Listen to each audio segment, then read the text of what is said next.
The GT2 RS, the daddy of the 911 range, bred from the two fiercest Porsches on the road.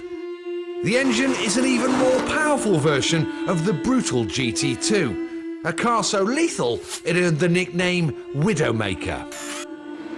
The chassis is a stiffened, sharper version of the GT3 RS, the best handling 911 I've ever driven.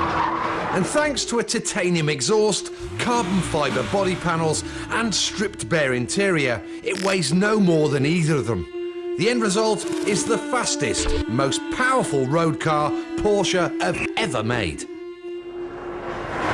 If there's ever an example of a 0 to 60 time not doing the car justice, this is it. 60 comes up in 3.5 seconds, and that, by any standards, is warp factor stuff. But the big story for me is how the car accelerates through the gears. This really is relentless. But I'll tell you one of the other joys about this car, and that it's very Porsche-like.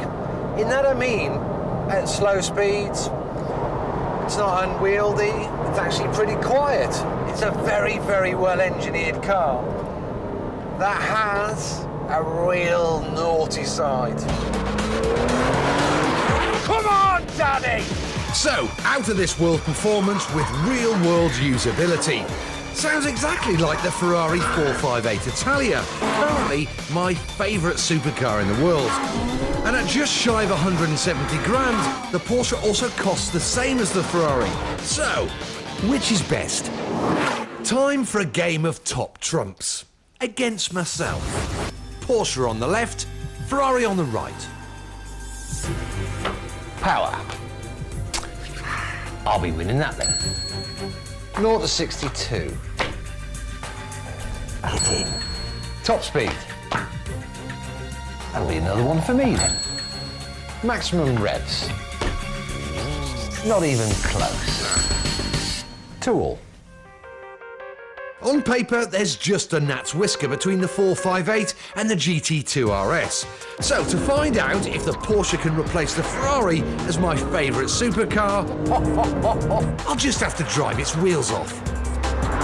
Now, unlike the Ferrari, this car doesn't come with one of those clever twin-clutch, flappy paddle gearboxes. It only comes as a manual.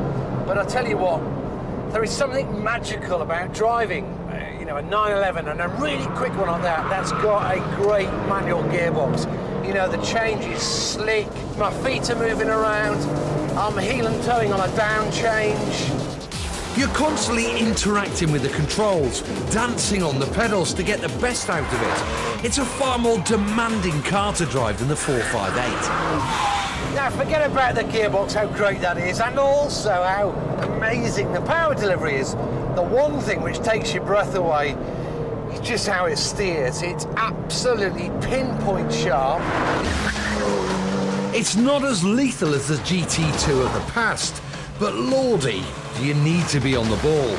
Its response is a more track car than road car. You know, a race car doesn't actually like to go sideways, doesn't like to slide. This is a wee bit like that. Oh, Dobby. In that it's got such enormous amounts of grip. When it does let go, it lets go in quite a splendid fashion, actually. It's just simple, but it works. But despite that, it doesn't tickle your senses like that Ferrari. Supercars are about more than just grip and performance. They need to give you goosebumps, and the GT2 RS doesn't. Which is amazing considering the Porsche is more precise and much sharper to drive. Undoubtedly, it's quicker over a lap, and it's more of a man's car. In fact, all the things a supercar should be.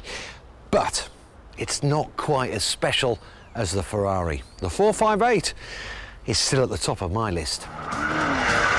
On the first attempt, Tiff spun it clean through. Taxi! On his second attempt, straight through. But on the third, he wasn't.